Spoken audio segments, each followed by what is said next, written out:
వారు 6 దినములలో యెహోవా ఆకాశమును, భూమియు, సముద్రమును, వాటిలో సమస్తమును సృజించి 7వ దినమున విశ్రమించారు.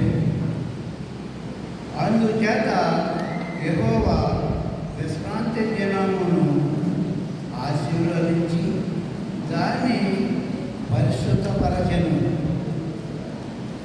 నీ దేవుడనైన యెహోవా నీకు అనుగ్రహించు దేశములో నీవు దీర్ఘాయుష్మంతుడవునట్లు